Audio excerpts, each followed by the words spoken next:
নমস্কার, আমি অমৃতা। আমার চ্যানেলে আপনাদের স্বাগত। আজ আপনাদের পড়ে শোনাব নরেন্দ্রনাথ মিত্রের লেখা একটি গল্প, অনাথের কীর্তিকলাপ। অনাথ যে আমাদের বাড়ির চাকর, সে কথা খুব অল্প বয়সে আমি বুঝতে পারিনি। অবশ্য ছেলেবেলা থেকেই লক্ষ্য করতাম, আমরা যা করি অনাথ তা করে না। আমরা বই স্লেট নিয়ে স্কুলে যাই, আবার সন্ধ্যার পর প্রাইভেট টিউটর থার্ড মাস্টার মশাইয়ের কাছে ধমক খাই, কানমোলা খাই। অনাথের সে বালাই নেই। তাকে স্কুলে যেতে হয় না, সন্ধেবেলায় ঠাকুরমার কাছে রূপকথা শোনার বদলে ইংরেজি পড়তে হয় না, অঙ্কও কষতে হয় না। পড়তে পড়তে একটু ঝিমুনি এলে কি আমরা দুই ভাই কান্দুবাঞ্চুর সঙ্গে একটু গল্প করে নিলে টেকো থার্ড মাস্টার মশাই ফোর ফিঙ্গারের খোঁচা কি 4 আঙুলের চর খাবার ভয় নেই। অনাথ দিব্যি আছে। এসব বাজে কাজের বদলে অনাথ মজার মজার সব কাজ করবার ভার পেয়েছে। যে উনুনের কাছে গেলে মা কাকিমা বকুনি দেন, যে আগুন মালসার কাছে গেলে বাবার বুড়ি পিসিমা আঁতকে উঠে চেঁচাতে থাকেন, পুড়ে মরবি পল্টু, এদিকে আয়।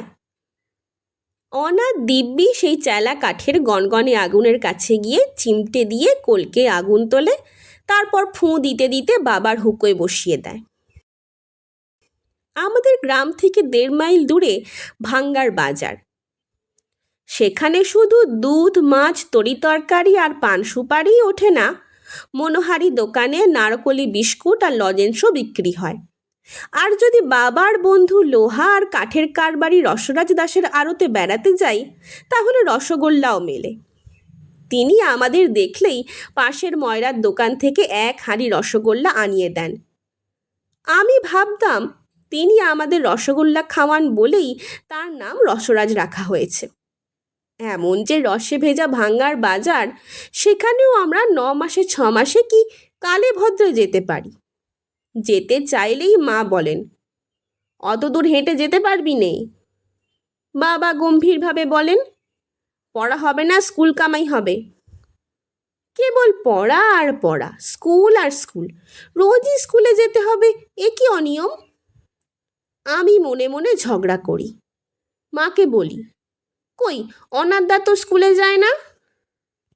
মা হেসে জবাব দেন, হতভাগা, তুই কি অনাথের মতো হতে চাস? অনাথের মতো হতে কে না চায়? যে বাজারে আমরা যেতে পারি নে, সেখানে অনাথ বাবা কি কাকার পিছনে পিছনে খালুই নিয়ে থলি নিয়ে রোজই যায়। খালুই ভর্তি মাছ আর থলি ভর্তি তরকারি নিয়ে আসে। আমরা 3 ভাই বলা বলি করি। এখন ওর মুখটা খালি, কিন্তু বাজারে নিশ্চয়ই লুকিয়ে লুকিয়ে বিস্কুট, 12 ভাজা আর সন্দেশ রসগোল্লা খেয়ে এসেছে। অনাথের মতো সুখী কে? হাটে, মাঠে, ঘাটে, উত্তরে, দক্ষিণে, পূব থেকে পশ্চিমে কোথাও ওর যাওয়ার বারণ নেই। শুকনো দিনে হেঁটে হেঁটে যায়, বর্ষার দিনে নৌকা। আর আমাদের ওদিকে জ্যৈষ্ঠ আষাঢ় থেকে কার্তিক পর্যন্ত 5-6 মাসই বর্ষাকাল। এই কমাস আমাদের খালের ঘাটে যে ডিঙি নৌকোখানা চালতে গাছের গুঁড়ির সঙ্গে শিকল দিয়ে বাঁধা থাকত, তার মালিক না হোক চালক ছিল অনাথ।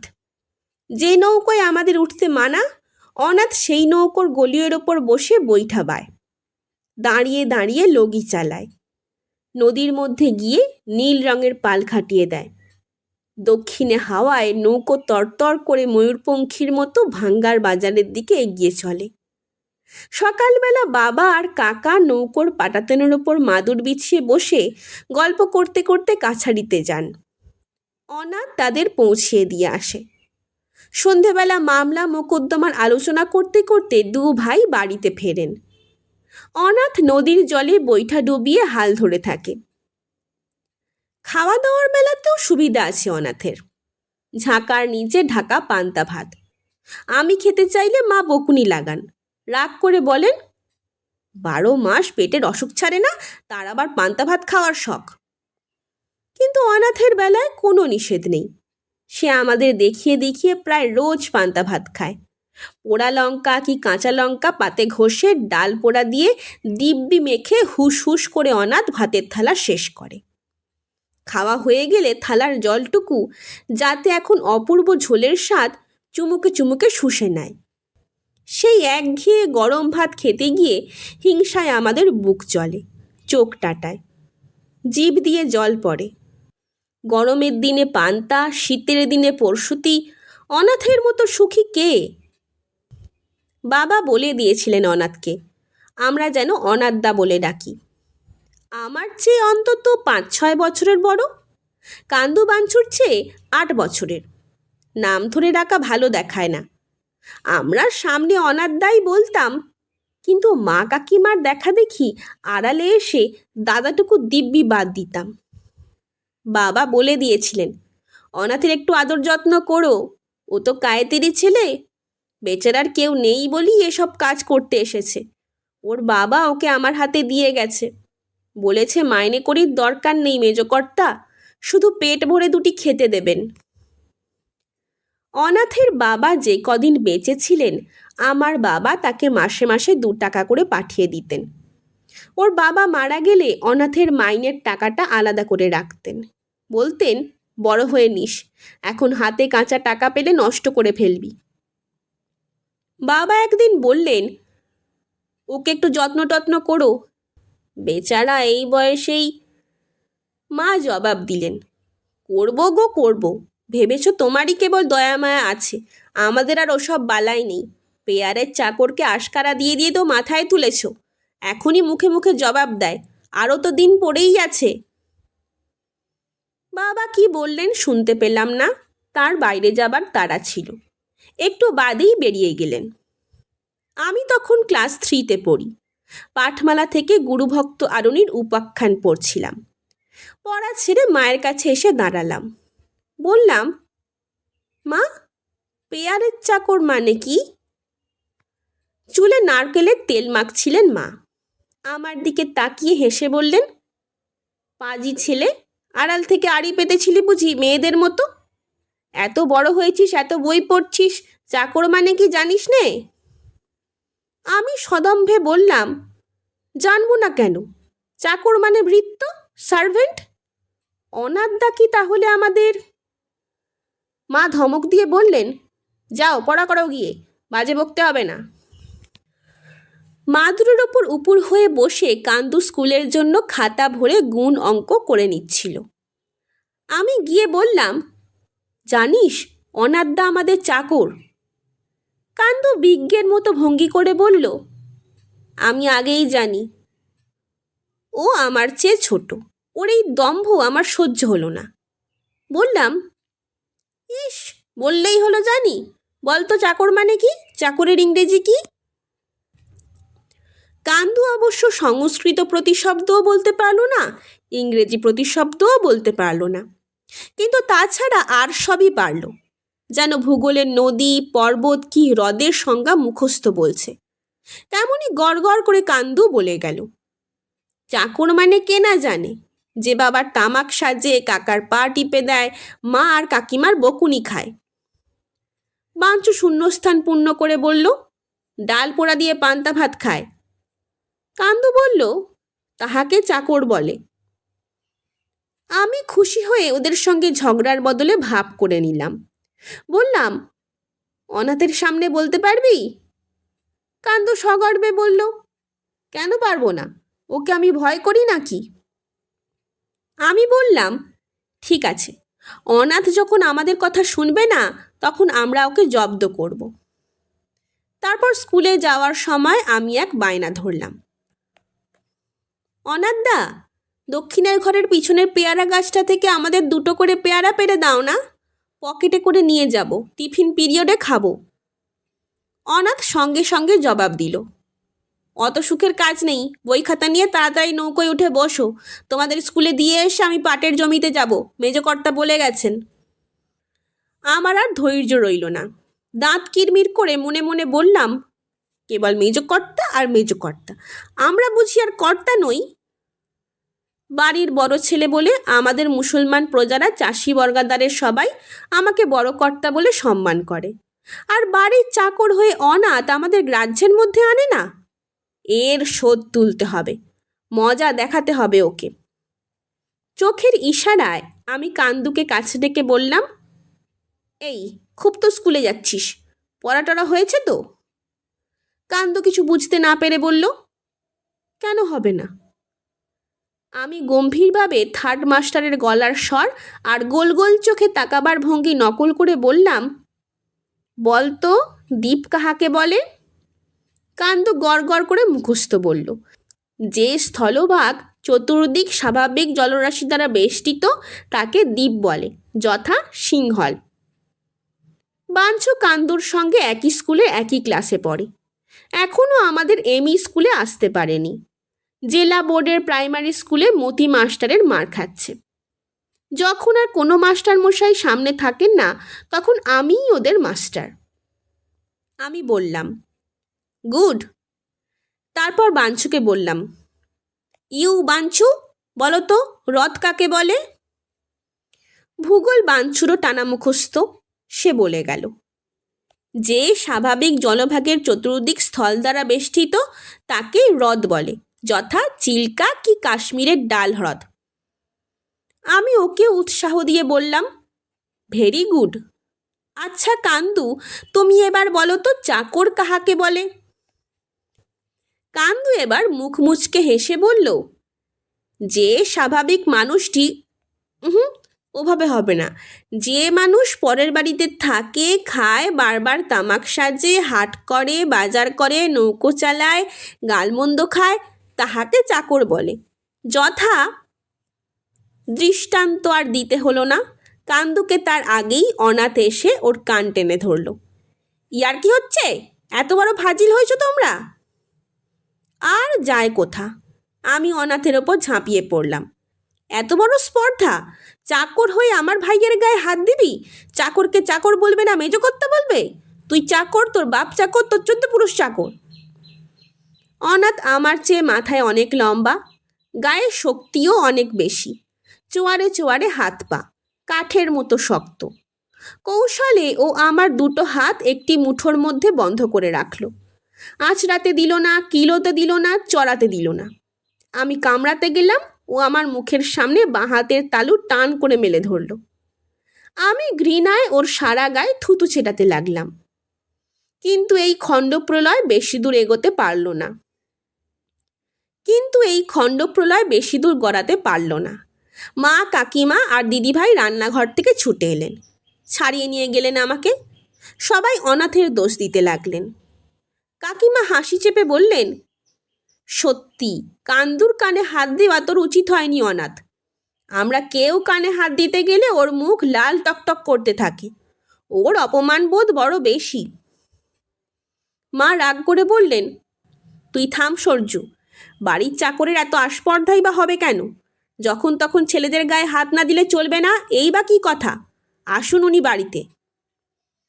দিদিভাই বললেন, যাক, যা হবার হয়েছে, পরে বিচার হবে। তোমরা এখন বইপত্র নিয়ে স্কুলে যাও। অনাথ, ওদের স্কুলে নামিয়ে দিয়ায়। তখন বর্ষাকাল, ঘাটে বাঁধা আছে তরি। কাণ্ডারি আর কেউ নয়, অনাথ। আমি বেঁকে বসলাম। আমি ওর নৌকায় উঠব না, কিছুতেই না। দিদিভাই বললেন, আহা, নৌকো তো আর ওর না, নৌকো তো তোদেরই, ও তো শুধু হুকুমের দাস।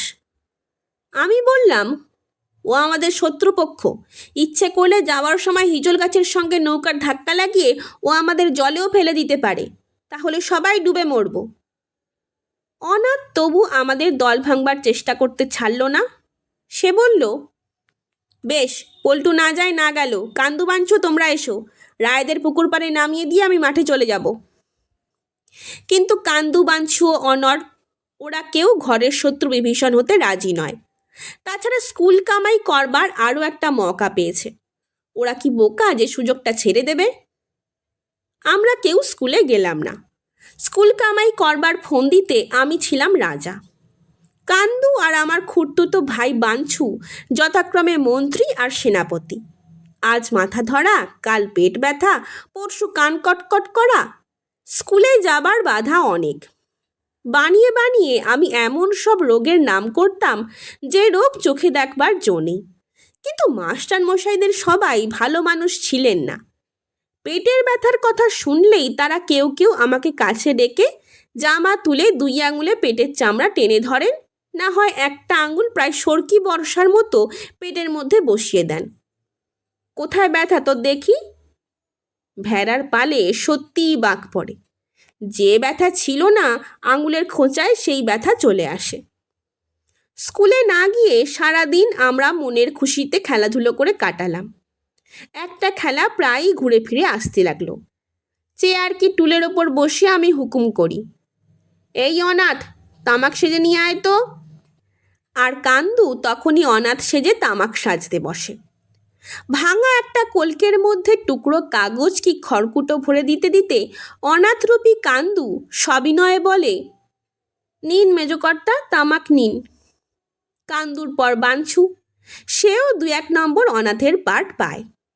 আমি তাকে ডেকে বলি, এই অনাথ, পাটা টিপে দে তো, কেমন যেন টনটন করছে।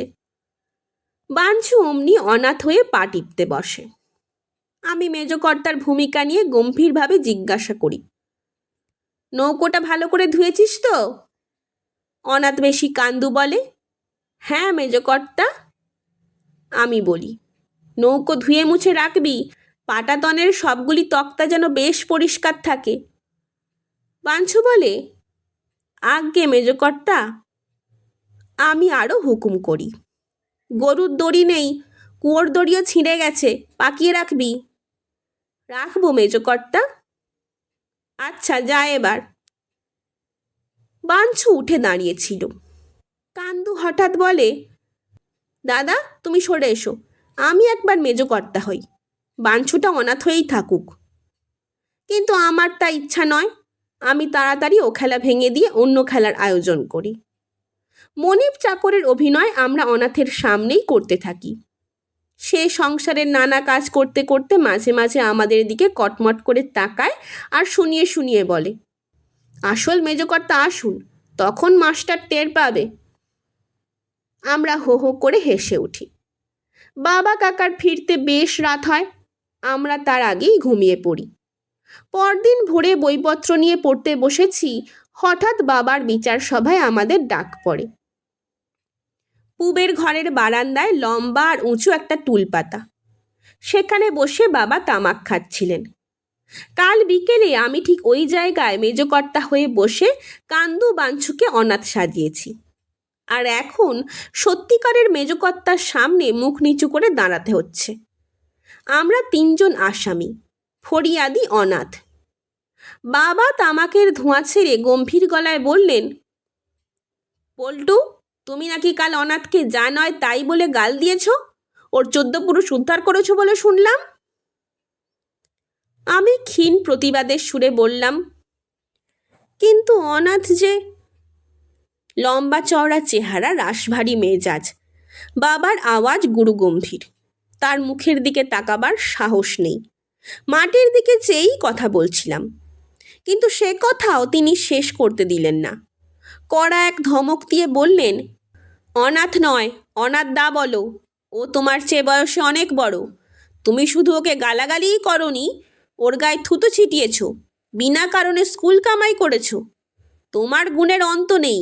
2 হাতে কান মলো, 4 বার করে মলো। 1, 2, 3, 4। ব্যাস, এবার হয়েছে। আর কখনো এমন অন্যায় করবে না তো? চোখে জল, কিন্তু বুকের ভিতরটা অপমানে জ্বলে যাচ্ছে। আমি কাঁদো কাঁদো সুরে বললাম, না। মুচলেকা দেওয়ার পর আমি ছাড়া পেলাম। কান্দু আর বাঞ্ছু সামনে এসে দাঁড়ালো। বাবা কান্দুর দিকে তাকিয়ে বললেন, তুমি 14 হয়ে 5 মিনিট দাঁড়িয়ে থাকবে, না নাকে খত দেবে? কোন শাস্তি নিতে চাও? কান্দু বলল, 14 মানে 2খানা পায়ের মধ্যে 3.5 হাত ফাঁক রেখে দাঁড়িয়ে থাকতে হবে। কান্দু আর দ্বিতীয় আদেশের অপেক্ষা না করে সঙ্গে সঙ্গে 2 পা ছড়িয়ে দাঁড়ালো। বাঞ্ছুর দিকে তাকিয়ে বাবা এবার জিজ্ঞাসা করলেন, তুমি কি চাও, 14 না নাকে খত? বাঞ্ছু একটু ভেবে বলল, নাকে খত। বাবা সঙ্গে সঙ্গে মাটিতে নখের আঁচড় কেটে দিয়ে বললেন, এই দাগের ওপর দিয়ে নাকের ডগা টেনে নিয়ে যাও, আর বলো কখনো এমন করব না। বাঞ্ছু উপর হয়ে বসলো, তারপর সেই সূক্ষ্ম রেখার ওপর দিয়ে সর্দি ভরা নাকটা টেনে নিয়ে উঠে দাঁড়ালো। নাকের ডগায় তখনও ধুলো লেগে আছে। মনে হলো বাবা মুখ ফিরিয়ে হাসি গোপন করলেন, কিন্তু হুকুম দিলেন তেমনই গম্ভীরভাবে, আচ্ছা যাও, এবার মন দিয়ে পড়াশোনা করো গিয়ে। অপরাধ লঘু হোক গুরু হোক, এই ধরনের শাস্তি আমাদের বাঁধাই ছিল। তবু এ ব্যাপারে আমরা খুবই অপমান বোধ করলাম। অনাথের বুঝি কোনো দোষ নেই? সে বুঝি কোনো শাস্তি পেতে পারে না? আমরা লক্ষ্য করলাম যতক্ষণ এই বিচার পর্ব চলছিল, অনাথ কাজের ছলে বারবার এদিকে আসছিল আর মুখ টিপে টিপে হাসছিল। দেখে আমাদের অন্তর জ্বলে যেতে লাগলো। দিদিভাই অবশ্য আমাদের হয়ে একটু ওকালতি করলেন, মহিন্দির, অনাথকেও তোমার কিছু বলা উচিত, ওরও দোষ কম নয়। বাবা বললেন, ওকে আমি শাস্তি দিয়েছি পিসিমা, বকে দিয়েছি। বাবা কখন বকলেন আমরা তো কেউ শুনলাম না। আমাদের শাস্তি হলো সকলের চোখের সামনে, আর ওর শাস্তির ব্যবস্থা হলো আড়ালে। এ কি পক্ষপাতিত্ব! আমরা তিনজনে ফিরে এসে পরামর্শ করলাম, বাবার এই আদলের চাকরকে আমরা আরেকটু বড় হলেই তাড়িয়ে দেব। যতদিন তা না পারি আমরা কেউ ওর সঙ্গে কথা বলবো না, ওর ডাকে সাড়া দেব না, কাছে যাব না, ওর সঙ্গে কোনো সম্পর্কই রাখবো না আমরা। আমাদের এই প্রতিজ্ঞা অবশ্য বেশিক্ষণ স্থায়ী হলো না, কারণ পরদিনই অনাথ কান্দুকে লোভ দেখিয়ে দল থেকে ভাঙিয়ে নিল।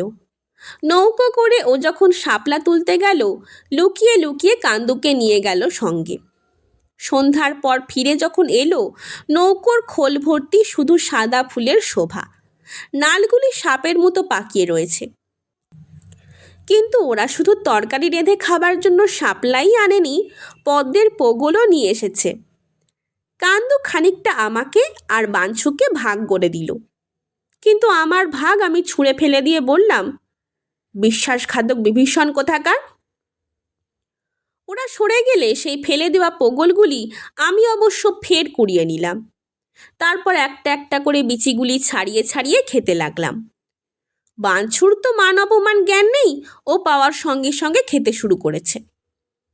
তারপর থেকে অনাথ এই ডিভাইড অ্যান্ড রুল পলিসি নিয়মিতভাবে চালিয়ে যেতে লাগলো।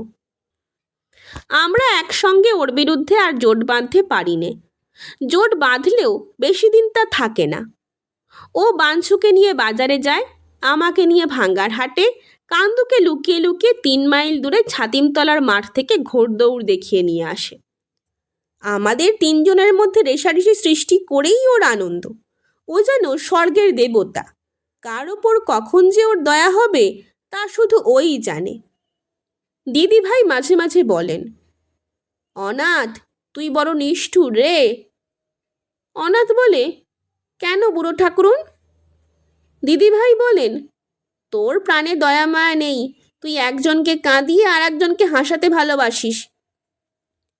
অনাথ বিজ্ঞ দার্শনিকের মতো জবাব দেয়, দুনিয়ায় সবাই তাই করে বুড়ো ঠাকুরুন। আমরা ক্লাসের পর ক্লাস প্রমোশন পেয়ে উঠি। আমি গায়ের এমই স্কুলের পড়া শেষ করে ভাঙ্গার হাই স্কুলে ভর্তি হই। কান্দু বাঞ্ছু বোর্ডের প্রাইমারি স্কুল ছেড়ে এমই স্কুলে আসে। আমরা নতুন নতুন বই কিনি, নতুন ছেলের সঙ্গে বন্ধুত্ব করি, আর আমাদের চোখের সামনে নতুন নতুন দুনিয়ার দ্বার খুলে যায়। কিন্তু অনাথের সেই একই কাজ বাঁধা। হাট করে, বাজার করে, গরু রাখে, বর্ষার দিনে নৌকো বায়, কুয়োর দড়ি ছিঁড়ে গেলে দিদিভাইয়ের সঙ্গে বসে বসে দড়ি পাকায়। যখন পাট কাটার সময় হয় চাষিদের সঙ্গে যায়। নিজের হাতে পাট না কাটলেও পাট ধোয়ার সময় থাকে, মেলার সময় থাকে, ধান কাটার সময়ও চাষিদের সঙ্গে সঙ্গে থাকতে হয় ওকে। আমার অনেক পড়া আর ওর অনেক কাজ। আমাদের মধ্যে আস্তে আস্তে ব্যবধান বাড়তে থাকে। একদিন দেখি আমার পড়ার টেবিলের সামনে দাঁড়িয়ে আমার একখানা বই উল্টে পাল্টে দেখছে। আর চোখে দেখলাম ইংরেজিতে লেখা আমার মোটা ভূগোলখানা। আমি হেসে বললাম, কি করছো অনাথদা, ছবি দেখছো নাকি?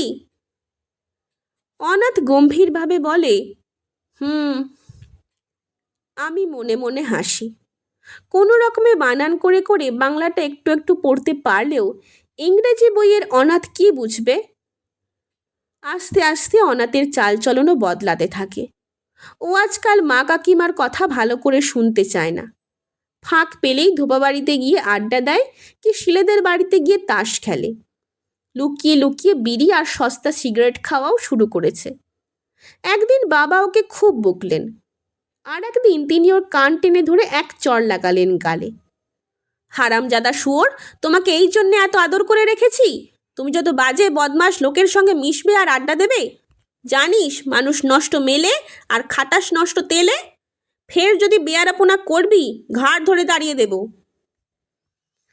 পরদিন কান্দু এসে আমার কাছে ফিসফিস করে বলল, জানো দাদা, অনারদাকে বোধহয় ছাড়িয়ে দেওয়া হবে, ও বড্ড খারাপ হয়ে গেছে। আমার যেন হৃদস্পন্দন থেমে গেল। বললাম, যা। বাঞ্ছু বলল, অনারদা দিদিভাইকে বলেছে ও নিজেই কাজ ছেড়ে যাবে। যদি সত্যিই চলে যায় কি হবে বলো তো দাদা? আমি বললাম, যা, তা হতেই পারে না, ওকে আমরা যেতে দিলে তো। সেবারের মতো ওকে বাবা ছাড়ালেন না। অনাথ নিজের থেকেও চলে গেল না, সবই ঠিক রইল। কিন্তু কিছুদিন বাদে আর এক কাণ্ড হলো। রসরাজ দাস আর তার ভাইদের মধ্যে কারবার নিয়ে শরিকি বিবাদ শুরু হয়েছে। বাবা সালিশি করবার জন্য ওদের ঢাকা জেলার গ্রামের বাড়িতে গেলেন। সেখানে সপ্তাহখানেক থাকতে হলো তাকে। এই ফাঁকে অনাথের বেয়ারাপোনা আরও বেড়ে গেল। মা কাকিমার কথা সে মোটেই শুনতে চায় না, কথায় কড়া কড়া জবাব দেয়। দিন নেই রাত নেই ধোপাবাড়ির আড্ডায় গিয়ে পড়ে থাকে। সেখান থেকে ওকে টেনে আনে কার সাধ্য? দিদিভাই একদিন খুব বকুনি দিলেন। তুই ভেবেছিস কি কাজ করবি না, কর্ম করবি না, শুধু বসে বসে খাবি? আমি মহিন্দিরকে লিখে দিচ্ছি সব, তার গুণের চাকরের কীর্তিকাণ্ড সব দেখুক এসে সে। অনাথ রাগ করে সেদিন কিচ্ছু খেলো না, দুপুরেও না, রাত্রেও না। কোথায় যে বেরিয়ে গেল কে জানে। পাড়ার কোনো বাড়িতে আর তার কোনো খোঁজ মিলল না। রাতে পশ্চিম ঘরে বাবার বিছানায় আমি একাই শুয়ে আছি। কান্দু মার কাছে শুয়েছে, আর বাঞ্ছু দিদি ভাইয়ের কাছে বারান্দায়। হঠাৎ দুপুর রাত্রে বিষম শোরগোলে আমার ঘুম ভেঙে গেল। কি ব্যাপার? আমাদের টিনের ঘরের চালের ওপর দুরুম দুরুম করে সব ইট পড়ছে। আমাদের বাড়ির পিছনে যে অনুদের বিরাট বাঁশঝাড়টা আছে, সেখান থেকে আসছে ইটের পশলা। শীতের দিন, কিন্তু ভয়ে আমার সর্বাঙ্গ ঘামে ভিজে গেল। কোলবালিশ বুকে জড়িয়ে ধরে আমি ঘুমের ভান করে পড়ে রইলাম। এদিকে বাড়ি ভরে হইচই পড়ে গেল। দিদিভাই বুড়ি হলেও বীরাঙ্গনার বেশে মোটা একখানা লাঠি হাতে বেরিয়ে এলেন। কাকা বেরোলেন উত্তরের ঘর থেকে লণ্ঠন হাতে নিয়ে। গবেষণা চলতে লাগলো, কাণ্ডটা কাদের হতে পারে। চোর যদি হয় চুপি চুপি এসে শীত কাটবে, ঢিল ছুড়বে কেন? ডাকাত যদি হয় রামদা বর্ষা কাতরা কি বন্দুক টন্দুক নিয়ে এসে প্রথমে দরজা ভাঙতে চাইবে, তারপর সিন্দুক। অযথা টিনের চাল ভাঙবে কেন? তবে কি ভূত প্রেত পিশাচ টিশাচ কিছু? পাড়ার লোকজন জেগে উঠে লাঠি সোঁটা নিয়ে সাহায্যের জন্য এগিয়ে এলো। তখন আমিও উঠে পড়লাম।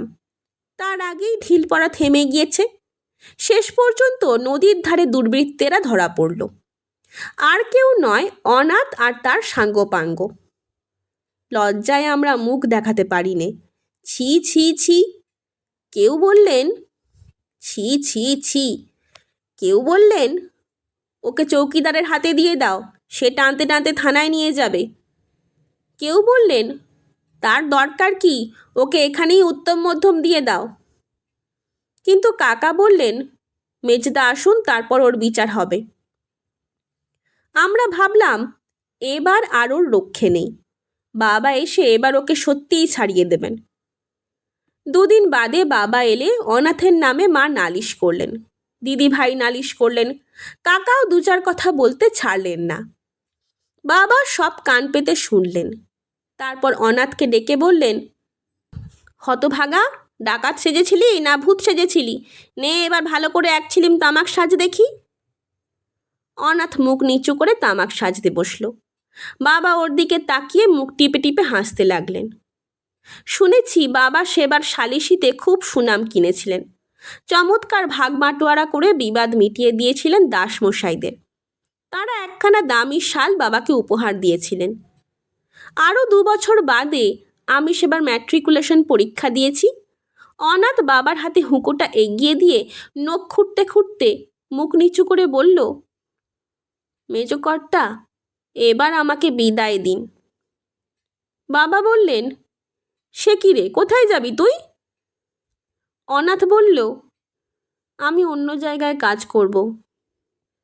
বাবা একটু ভেবে বললেন, লেখা জানিস নে, পড়া জানিস নে, কী কাজ করবি তুই? তার চেয়ে তুই এখানেই থাক। রায়রা তাদের গোমস্তাকে যে মাইনে দেন আমি তোকে তাই দেব, 10 টাকা করে দেব। তোকে অন্য কোনো কাজ করতে হবে না, তার জন্য আমি আলাদা লোক রাখবো। তুই শুধু আমার জমি জমার তদারক করবি। অনাথ তবু বলল, না মেজকর্তা। বাবা বললেন, কেন? অনাথ বলল, আপনি আমাকে যতই দয়া করুন, এখানকার লোকে আমাকে যা বলতো তাই বলবে, যা ভাবতো তাই ভাববে। আমার বাপ নেই, আপনি আমার বাপের মতো। আপনি আমাকে অনুমতি দিন মেজকর্তা। বাবার হুঁকো টানা বন্ধ হয়ে গিয়েছিল। চোখ ফিরিয়ে নিয়ে ধরা গলায় বললেন, আচ্ছা। আমাদের গ্রামে যে টিউবওয়েলের লোক এসেছিল, তারা পাড়ায় পাড়ায় টিউবওয়েল বসিয়েছে, আর অনাথ তাদের সঙ্গে সঙ্গে ঘুরেছে। আমরা বুঝতে পারলাম তারাই অনাথকে সরিয়ে নিয়ে গেল। যাওয়ার দিন গাঁটরি বোঁচকা বেঁধে অনাথ সবাইকে প্রণাম করল। মা, কাকিমা, দিদিভাই সবাইয়ের কাছ থেকে কাঁদো কাঁদোভাবে বিদায় নিল। তারপর আমাদের 3 জনকে একসঙ্গে জড়িয়ে ধরে হাউ হাউ করে কেঁদে উঠল। আমরা বললাম, অনাথদা, থেকে যাও। কিন্তু অনাথ মাথা নাড়ল। আমরা 3 ভাই চোখের জল মুছতে মুছতে ওকে ভাঙ্গার অর্ধেক পথ পর্যন্ত এগিয়ে দিয়ে এলাম। ফিরে এসে দেখি বাবা এক কাণ্ড করে বসেছেন। তিনি সেদিন কাছারি কামাই করেছেন, আর পূবের ঘরের বারান্দায় বাঁশের আড়ের সঙ্গে ঝুলানো লোহার খাঁচায় যে নাম না জানা বুনো পাখিটা ছিল, অনাথের সঙ্গে মিলে বাবা যাকে জাল পেতে ধরেছিলেন, দেখি খাঁচার দোর খুলে বাবা তাকে নিজের হাতে ছেড়ে দিয়েছেন। শুনছিলেন নরেন্দ্রনাথ মিত্রের লেখা একটি গল্প, অনাথের কীর্তিকলাপ। গল্প পাঠ কেমন লাগছে তা আমাকে কমেন্টের মাধ্যমে জানান। যদি ভালো লাগে তবে লাইক, শেয়ার এবং সাবস্ক্রাইব করে পাশে থাকবেন। ধন্যবাদ। নমস্কার।